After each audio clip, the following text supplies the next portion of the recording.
Bueno, una manera de reflejar esta misma idea, un poco más divertida, esta es una tira de un dibujante español que se llama Jorge, que es muy conocido, en el que nos muestra aquí cómo el diseño inteligente, como es bien sabido, una de las críticas más evidentes al diseño inteligente es que es bastante poco inteligente, ¿no? Porque lo que viene a decir ahí los ángeles que están reunidos, lo que viene a decir a Dios, bueno, español de España, menuda estupidez, eso no puede funcionar bien nunca. Es decir, parece que la mente humana no ha sido diseñada, desde luego, para algunas de las tareas que suponemos, como el razonamiento lógico o el pensamiento científico, y que esto más bien es una prótesis cognitiva, un añadido que la cultura nos da, y para lograr ese añadido tenemos que diseñar espacios sociales con rasgos o características muy particulares, ¿no? Otra manera de decirlo es un viejo proverbio árabe que yo encontré en un texto de Ortega y Gasset, que decía que el hombre no puede saltar fuera de su sombra. Yo intentaré mostrar en esta conferencia cuál es la sombra y cuáles son las limitaciones para saltar fuera de esa sombra, y también a lo mejor, con un poco de suerte, algunos de los recursos para poder hacerlo. Y para situarlo, yo situaría un marco de los muchos posibles dentro de la psicología cognitiva.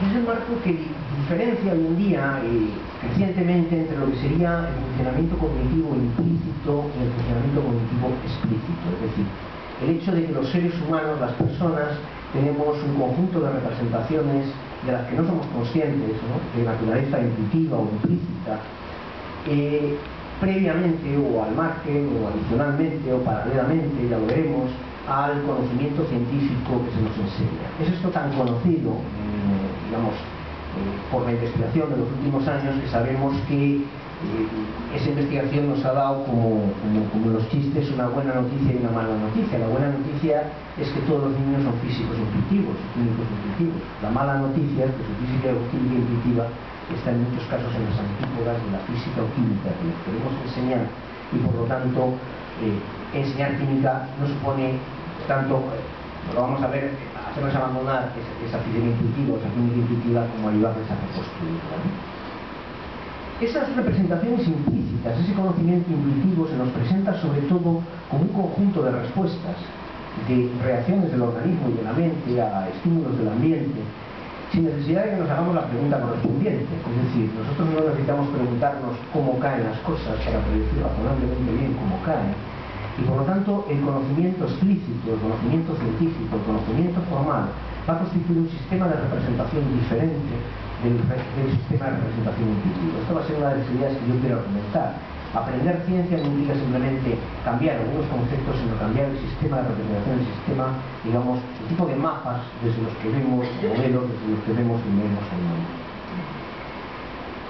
Recurriendo a ese mismo texto de Ortega y Gasset, en el que les dije que había encontrado esta cita, además es un texto oportuno, porque Ortega escribe Ideas y Creencias, que reúne un conjunto de las clases que él daba en la Universidad Complutense de Madrid. Este libro lo escribe en Fresilio, aquí en Buenos Aires. Y en este libro de Ideas y Creencias, Ortega dice: las ideas son las cosas que nosotros de manera consciente construimos, elaboramos, precisamente porque no creemos en ellas. Nótese que bajo ese título van incluidas todas, las ideas vulgares, las científicas, las religiosas y las de cualquier otro linaje, porque realidad plena y auténtica no nos es sino aquello en que creemos. Mas las ideas nacen de la duda, es decir, de un vacío o hueco de la creencia. Por tanto, lo que ideamos no nos es realidad plena y auténtica. ¿Qué nos es entonces? Se advierte desde luego el carácter ortopédico de las ideas. Actúan allí donde una creencia, esta parte final, donde una creencia se ha debilitado. La idea sería: las representaciones implícitas constituyen ese tipo de creencias, las cosas que damos por supuestas sobre el mundo sin necesidad de pensar en ellas, y de alguna manera ese conjunto de creencias van a actuar como un elemento que dificulta o que interfiere en la comprensión del conocimiento científico. Si nosotros rastreamos algunas de las características de esa ciencia intuitiva y las comparamos con las de la ciencia formal, muy rápidamente veremos que lo que caracteriza ese conocimiento intuitivo es que es difícil de verbalizar, de explicitar, es difícil de comunicar a otros y a nosotros mismos. Surge más bien de una experiencia personal y social, situada y contextualizada. Es ante todo un saber hacer, más que un saber decir. Es decir, es algo que sabemos hacer prácticamente, que podemos convertir en acciones eficaces, sin poder explicar por qué esas acciones eficaces lo son, es fuertemente dependiente del contexto. Tiene, y ahora insistiré en esta idea, una naturaleza más encarnada que simbólica. Cuando digo encarnada quiero decir que está profundamente arraigada en las estructuras corporales. No es una abstracción, sino que depende fuertemente de cómo nuestro cuerpo procesa el mundo y se relaciona con el mundo. Nosotros no somos muchas veces responsables de la activación de nuestras representaciones implícitas, se activan de manera automática, no las controlamos, y por lo tanto no podemos decidir cuándo las activamos y cómo no, salvo con un gran esfuerzo. Y su cambio es un cambio muy distinto del cambio que se produce en el conocimiento formal o explícito, porque no se produce de una manera deliberada. Son muy difíciles de abandonar en la medida en que no se controlan y son esencialmente aprendidas por procesos de aprendizaje asociativo o acumulativo. Una manera de reflejar todas estas características las vemos en esta historieta en la que vemos a un pobre niño, un pobre personaje intentando en una guerra de bolas de nieve hacer los cálculos formales correspondientes para avanzar adecuadamente la bola, y al final llega a la conclusión y dice: los físicos siempre perdemos las guerras de bolas de nieve. Porque en definitiva el conocimiento formal tiene una serie de rasgos muy interesantes, pero no es demasiado eficaz cuando uno tiene que tomar decisiones rápidas, inmediatas, para responder a estímulos y necesidad de tener que reflexionar y hacer cálculos laboriosos sobre... todos ustedes habrán estudiado, todos estudiamos este tipo de problemas tan interesantes, ¿no? De considerando un proyectil, la velocidad y la masa, calcular, y luego salías a jugar fuera y no considerabas ni calculabas nada. Es más, yo si ustedes salen, cuando salgan de aquí y si van a cruzar la calle en un auto, en un coche, yo les recomendaría que crucen la calle usando la física intuitiva en lugar de la física formal. Porque si ustedes usan la física formal es posible que nunca crucen la calle, ¿no? Estarán haciendo cálculos continuamente y seguirían pasando coches más allá de Buenos Aires que no paran de pasar, ¿no? Así que la física intuitiva, la ciencia intuitiva no es falsa, no es errónea. En contra de lo que Grant durante muchos años decía la investigación y hablaba de las misconceptions o concepciones erróneas de los alumnos, no son erróneas. Lo que son limitadas en sus posibilidades representacionales, pero son eficaces para resolver el tipo de problemas o situaciones para las que han sido seleccionadas.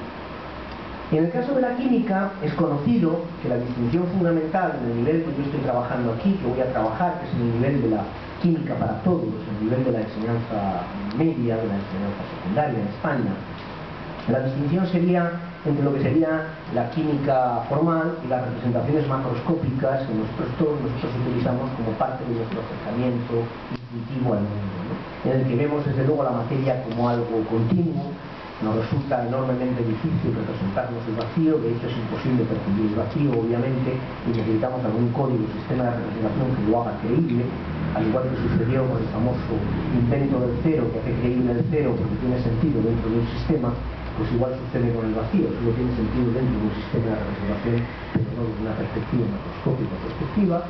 Las partículas que componen la materia desde el punto de vista macroscópico evidentemente son estáticas, a no ser que una fuerza actúe, un agente externo actúe sobre ellas, y finalmente los distintos estados de agregación se perciben de manera distinta y no se perciben como partes de, digamos, cambios físicos, de cambios dentro de una misma materia, sino más bien como cambios que responden a propiedades biológicas. Parte de esta física, de esta química intuitiva tiene, además de con este dispositivo de carácter implícito, ¿no? Que como han podido ustedes percibir es un tipo de inconsciente cognitivo bien distinto de este que tanto se usa por aquí en Buenos Aires y por lo menos en la psicología argentina, ¿no? Tan común. Aquí estamos hablando de otro tipo de inconsciente, con algún rasgo común, pero de otro tipo de inconsciente. Pero ese inconsciente tiene además otro rasgo muy característico, y es que utilizando la idea de Antonio Damasio, que es un neurofisiólogo portugués, trabaja en los Estados Unidos, él mantiene, en un libro que publica ya hace unos cuantos años, hace 15 años más o menos, que se titula El error de Descartes. Él plantea, el error de Descartes, como ustedes pueden imaginarse, es el dualismo. Él plantea la idea de que en realidad el origen de nuestras representaciones primarias es necesariamente el cuerpo, y las percepciones que el cuerpo nos impone a nuestra relación y representación del mundo. Y él dice de manera muy gráfica que la naturaleza dio una solución muy efectiva, representar el mundo externo en términos de las modificaciones que causan el cuerpo propiamente dicho, es decir, representamos el ambiente mediante las modificaciones de las representaciones primordiales del cuerpo, siempre que tiene lugar una interacción entre el organismo y el ambiente. La afirmación de Damasio es enormemente potente porque justifica de una manera esencial, radical, el constructivismo. Lo que viene a decir Damasio es que nosotros nunca podemos percibir directamente el mundo, porque todo lo que percibimos son los cambios que el mundo produce en nosotros. Por lo tanto, el acceso directo a la realidad, la idea de un realismo intuitivo, la idea de un objetivismo es plenamente incompatible con lo que sabemos hoy en día sobre cómo se gestionan, se construyen las representaciones. En definitiva, esto nos permite entender que la mente